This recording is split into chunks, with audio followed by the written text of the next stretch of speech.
Hey guys, welcome back to my channel. It's Jemecia Capri, the nurse practitioner extraordinaire. And if you're new to my channel, welcome, welcome, welcome. Today we have a special guest with us. We have Dr. Terry Guyton-Smith. She is a board certified family nurse practitioner. She is also the Chief of Geriatrics and Extended Care at the Veterans Hospital. And today I just wanted to bring her on because I know we're doing a series of 10 things that I wish I would have known before nurse practitioner school, but I think you guys are getting a little tired of me. So we have another professional on today to give you guys a little bit of insight. So guys, this is Dr. Guyton-Smith. Hi everyone, great to see you all. Thank you so much for the opportunity to be here. As Dr. Braxton has said, I am Dr. Terry Guyton-Smith. I'm a family nurse practitioner. I earned my nurse practitioner degree, or my master's, at Hampton University, and completed my DNP at Chatham University in Pittsburgh. So I'm also a retired Air Force. I spent 21 years in the Air Force, retired from the Air Force, and then went into my career that I have now. So I'm going to be asking Terry a couple questions that I think you guys would love to hear about. So Terry, what made you become, what's your story? How did you go from being an RN to, or your nursing path? What's your story? So I always knew that I wanted to take care of patients. So initially, being a nurse was my first goal. Obviously, once I finished nursing school and I had an opportunity to take care of patients, I almost felt like there was something else missing. I felt like I had a lot more to give. I was always an advocate for my patients. So for me, a better way to advocate for them would be to be able to treat them, do education and all of those things in a setting where I can control. And so that's really what started me on my path.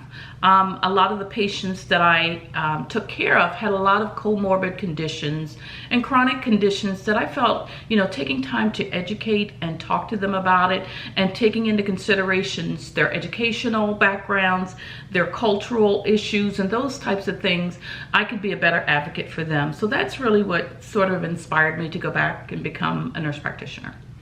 And where did you get your nurse practitioner from? Hampton University. Our home by the sea. Home by the sea. Yes.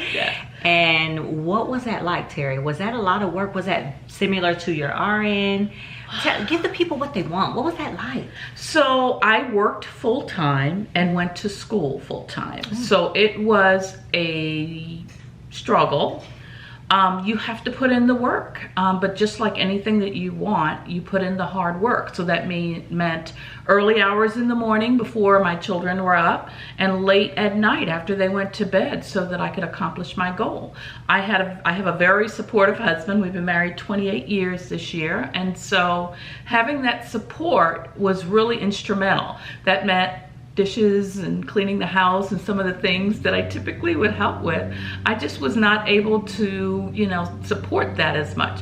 But he has always been in my corner and always been a support for me. So having that was extremely important. A lot of hard work. I had a lot of great instructors who motivated me. I think they saw that this was something that I wanted, and so they wanted it for me. But they pushed me as well. They wanted me not to just do well, but to do exceptionally well. And so I think that is what continues to drive me today.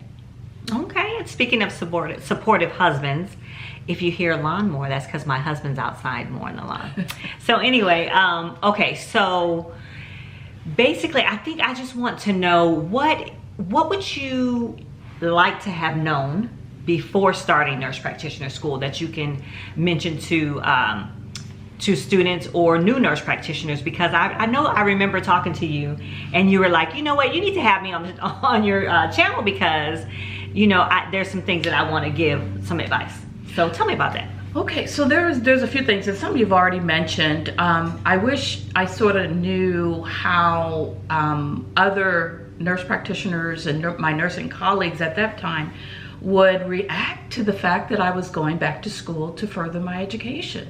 I thought it was going to be so, a lot of support, and I found that that was not truly the case.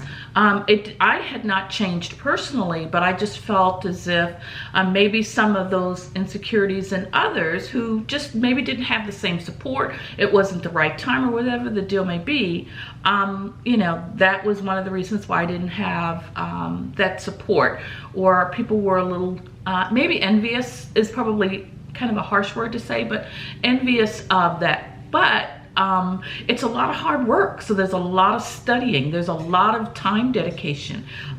There's a lot of continuous education. And that brings me to one of the things that we kind of talked about, which was ego. So obviously, there's a lot that we learn throughout our journey and becoming nurse practitioners. So pathophysiology, anatomy and physiology, and all of those things, pharmacology, that's great that you have all of this knowledge. But I think in some instances that makes some of us feel like when we're taking care of patients, we're not checking our attitude or our ego at the door when we're treating them. It should be a collaborative effort. And as I mentioned earlier, you have to take into consideration the population that you're serving. The educational, you can't, the way Dr. Braxton and I may talk to each other about on a professional level is not maybe the same way I can talk to my patients. They may not understand what I'm saying. They may not comprehend. And then how do I expect them to understand something that I'm not willing to break down to them in words that they understand? And then if they come in with a condition or a disease or whatever, I need to be able to speak to them in a language they can understand. I also need to be able to break things down so that they feel comfortable. I want to know as much information from you because that's going to help me better treat you versus I have a lot of information here. Let me just give you everything that I know. That does not take care of the patient. Considering cultural things. There is some cultural things that you have to consider when you're treating patients from different cultures. Some may not be as comfortable with a female. Some may not be comfortable with African American females. So, there's a lot. There may be eating patterns that are different. There may be, looking at someone, they may not give you that eye contact. So a lot of that comes to us. I always say that when you walk into a room, your assessment starts right then and there. You're looking at your surroundings. You're looking at the way they sit. You're looking at if they're, going to give you eye contact, if they have family there, if they're giving that information. And so I think for clinicians, ego is something that could really separate you from being the best you could be as a provider. So in other words, it's not about you. Right. It's about your patient. It's about It's your not patient. about how much you know. It's about how you can impart what you need to impart as a provider. Yes. Okay, so my next question is, what is your view of the PhD and the DNP in the field of nursing? What is your view? Did you feel like it has helped? Do you feel like it's hurt? Do you feel like it's needed? How do you feel about it? I think it's a personal decision, and it all depends on what you want to do. For me, and I know there's some debate on whether, the DNP is a clinical degree, but to me it was. I got an opportunity to do a practice change in my actual work area that impacted how we took care of patients. It was something that we could measure.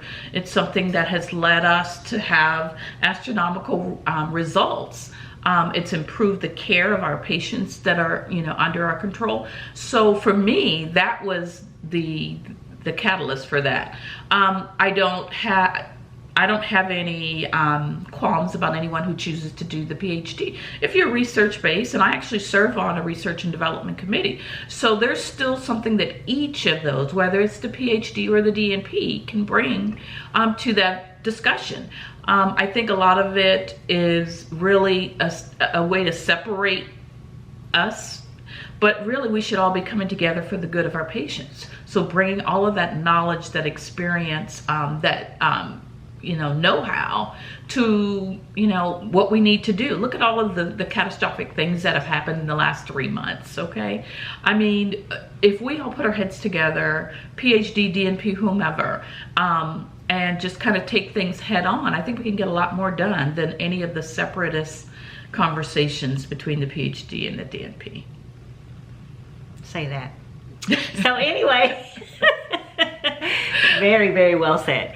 So I guess as we wrap this up, my last and final question that I ask everyone is, what advice do you have for a nurse practitioner student, a new nurse practitioner just starting into practice, as we bring this to a close? So I think for the nurse practitioner students, it's really about, this is all about perfecting your craft. Does not mean that you're going to be perfect. It does not mean that you're not always going to know the right answer.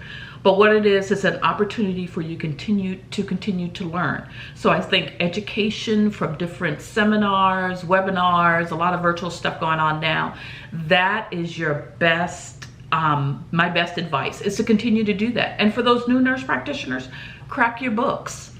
I mean, crack your books. I've been a nurse practitioner going on 10 years or so. I crack my book because sometimes, you know, life gets in the way, but guess what? Sometimes things aren't as, especially when you get a little bit older, it doesn't always readily pop to the top for you to be able to spew it off. But crack your book or open your computer or whatever, however you get your information, and then review your information, see what things are changing. And then that's how you kind of make your way through. And so that would be my advice. Thank you so much, Dr. Guyton Smith. It was a pleasure having you with us today. Thank you. And hey guys, if you like this content, just leave some comments in the comment section, like this video, and subscribe to my channel. As always, thank you so much for coming. You guys take care. Bye-bye.